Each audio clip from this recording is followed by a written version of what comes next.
Salam, değerli soydaşlarımız, değerli Azərbaycan türkləri, türk xalqlarının değerli evlatları. Bildiğimiz kimi son günlerde İran adlanan ölkə ilə İsrail arasında bir savaş getməkdədir.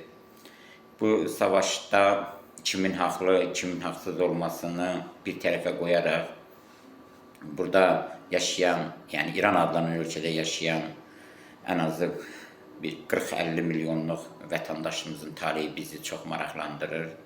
Əlbəttə, Molla Fars rejimi 50 ilə yaxındır soydaşlarımıza bir çox hüquqları vermir. Onların ən təbii hüquqları olan dil hüququnu və mədəni hüquqlarını əlindən almışdır.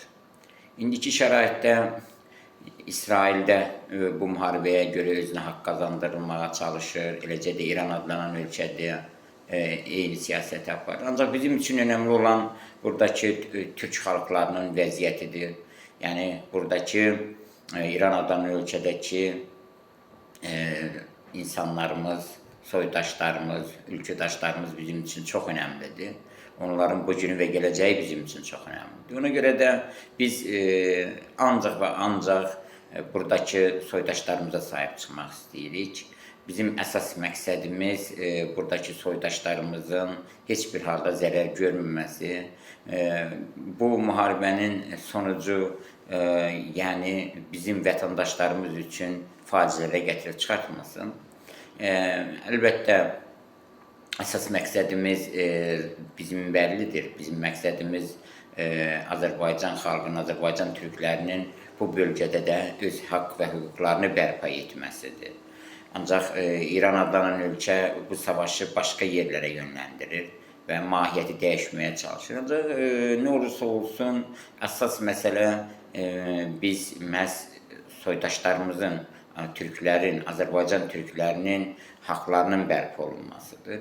İnşallah bu yolda biz əlimizdən gələni edirik və ümid edirik ki, əsas məsələ Azərbaycan türkləri, buradakı türk xalqları öz hüquq və haqlarını bərpa edə biləcəklər. Yəni, buna hər hansısa bir anlamda ya İsraili müdafiə etmək, yaxud da Molla rejiminin hər hansısa bir müdafiə etmək anlamında deyil. Bizim yeganə müdafiə etdiyimiz və yeganə hədəfimiz türk xalqlarının birliyidir. Oradakı, xüsusilə İran adlanan ölkədəki Azərbaycan türklərinin öz haqq və hüquqlarının bərpasıdır və buna da biz inşallah nail olacağıq.